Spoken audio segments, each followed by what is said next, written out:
Field Day was founded in 1980 by Stephen Rea and playwright Brian Friel. Their choice of productions has won them a political notoriety and a reputation for provoking debate, as well as setting high standards in Irish theatre. All back home in Derry, there's no need for us to sing that. We're here already. Fools that we are. Back home in Derry. Or should it be Derry-Stroke-Londonderry, or indeed Stroke City? You could do worse than attend the premiere of Brian Friel's play, Making History. We have lots of good country music today on the programme and through. We also have our usual... Belfast-born Stephen Rea has worked either as director or actor on all 8 productions by Field Day. Apart from Stephen Rea, all the actors in the company are coping with the experience of a Field Day tour for the first time. When you're doing a play, different things assume different values in different places. You know, the play sounds different in Dungannon than it does in Sligo, than it does in Enniskillen, than it does in Coleraine. That's one of the beauties of touring. You have a different play every night. What I get out of it is the pleasure of knowing that as an actor, I'm not just a kind of jobbing actor in this situation, that I'm exploring ideas and concepts that are central to me as someone living in this country at this particular moment. One of the important things that I think we do is that people aren't getting ideas second-hand, they're getting them from the horse's mouth. They're getting them, we're delivering them to the people that should be hearing them, you know. They're not second-hand on television. It isn't an RSC tour. It's not being delivered from headquarters. It's being delivered from within. It's a bit embarrassing, the name, really. I don't know, everything has to be called something, doesn't it? Some people say it was Friel and Rea mixed together, but I don't know. I can't remember. The military display, that's the dictionary definition. We thought that maybe we'd have a good time. An all-time favourite by December, I would hope, yeah. But we hope we do the both together. In 1980, after we'd started,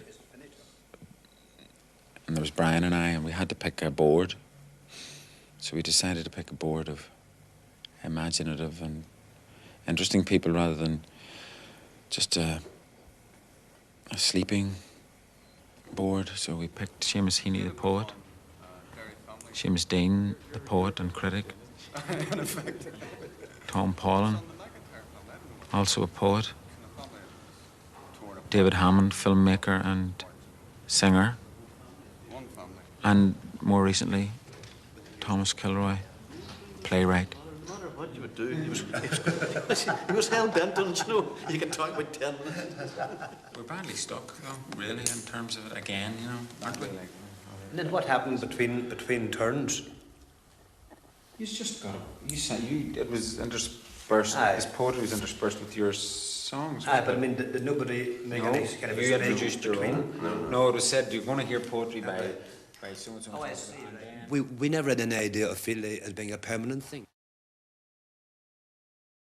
Stephen Rea plays Hugh O'Neill. Neil Tabine plays Archbishop Lombard, who's writing O'Neill's history, his way.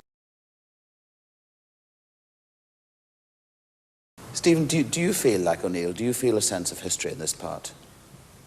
I feel like the man that Brian Friel has written for this play, whether that is the great O'Neill that people expect to see or anticipate, that's another matter. I think that's one of the interesting things about the play, is that it's his version of history, of what Hugh O'Neill was, and I think people will feel challenged by that. It'll break a mould that they have in their minds, perhaps. The Guildhall building is a huge symbol of empire, of the union, of some kind of adherence to English principles. So, of course, there's an irony in us doing plays there, which maybe undermine that position, or certainly come from a different point of view.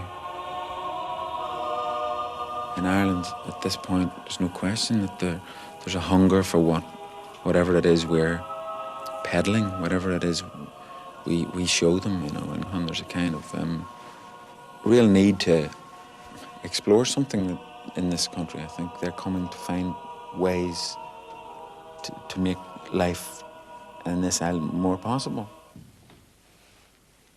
And I hear you're writing our history, Peter. Ah, Harry's been talking.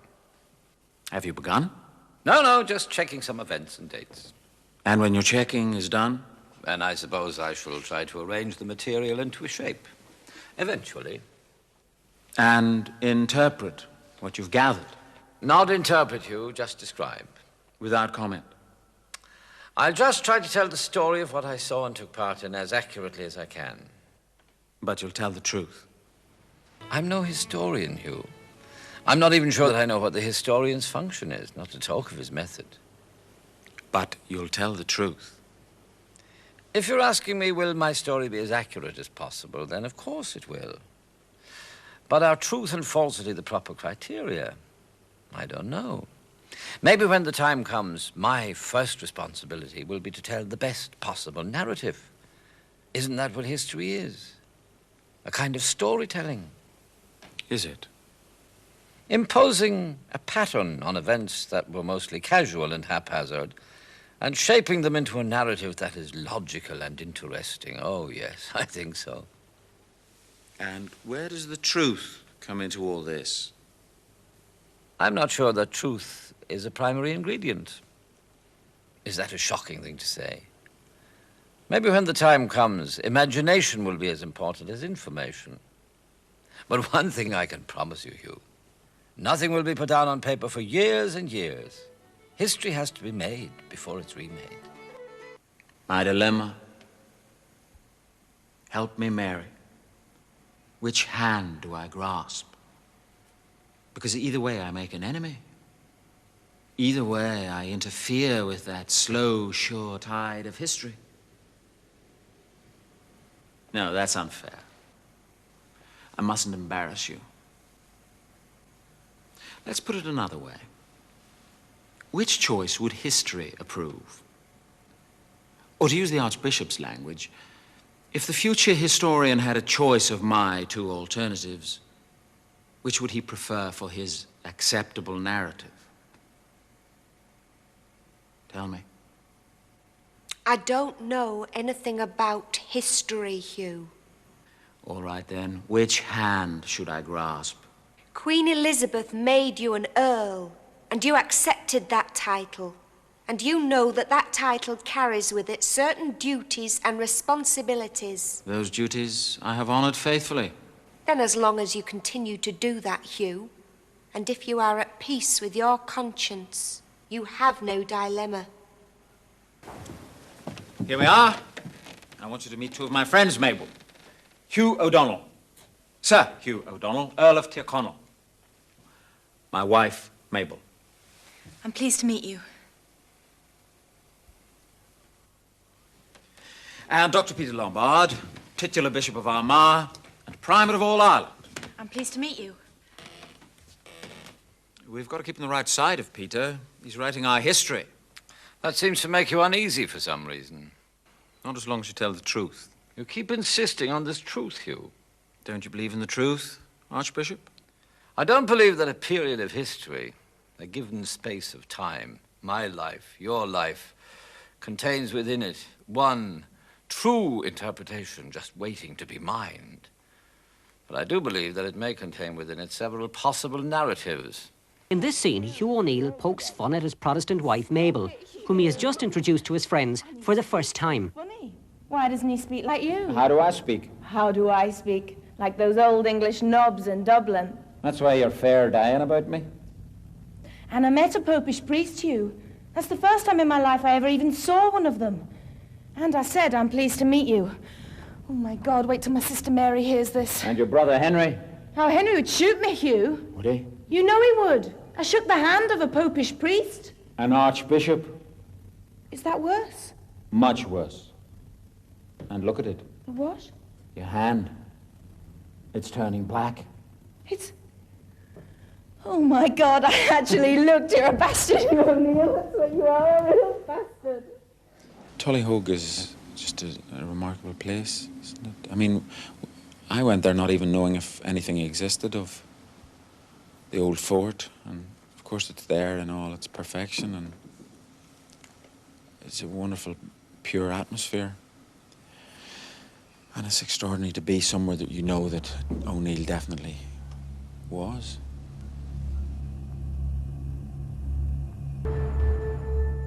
There's a line in Making History.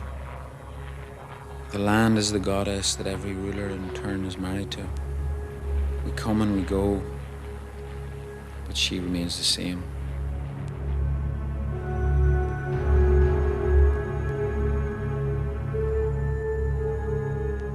We've played Dungannon before, but there was something kind of extraordinary. I mean, I had a wonderful day that day, and there were a lot of children in the audience, and you know, it's very difficult to play for children, but they were quiet, incredibly well behaved. I think it's to do with acknowledging that where you are is the centre, you know, that it's important. You know, so Dungannon, for that night, was the centre of everything, you know. And I think it's great that kids know that, you know, that 10-year-old boys and girls were sitting knowing that their place was the centre of history, you know. I think it's great. I've attempted to hold together a harassed and a confused people by trying to keep them in touch with the life they knew before they were overrun. It wasn't a life of material ease, but it had its assurances and it had its dignity. And I've done that by acknowledging and indeed honoring the ceremonies and rituals and beliefs these people have practiced since before history, since before the God of Christianity was ever heard of. And at the same time, I've tried to open these people to the strange new ways of Europe, to ease them into the new assessment of things, to nudge them towards changing evaluations and beliefs. Two pursuits that can scarcely be followed simultaneously, two tasks that are almost self-cancelling. But they've got to be attempted, because the formation of nations and civilizations is a willed act. If the formation of civilized states is a willed act, how far is it justifiable to go in achieving it?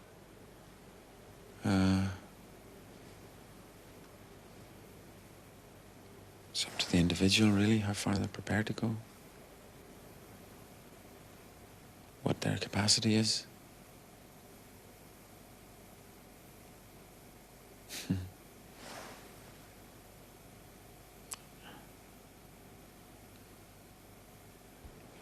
Can't answer it, really, you know. It's...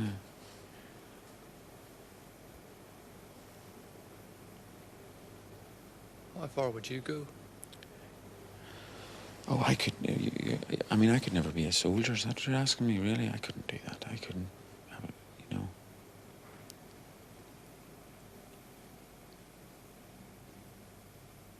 Do you think... I think... Yeah, I think what you're asking me is, would I be prepared to be violent and all that? I couldn't be, personally, but I think the violence isn't just a moral thing. It's not just a moral choice at this stage. It's a kind of reflex. And there's a great deal of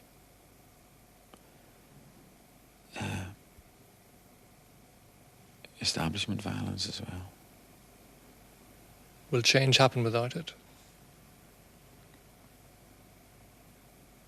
I don't know. Does it ever? I'm not sure if it ever does. I'm not advocating it. I don't know. I mean, there comes a point where that,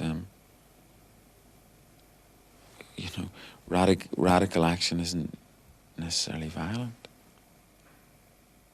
In the name of God, herewith I set my hand to chronicle the life of Hugh O'Neill, noblest son of noble lineage, a man glorious, pure, faithful above all, who will cause mournful weeping in every territory. He will be a godlike prince, and he will be king for the span of...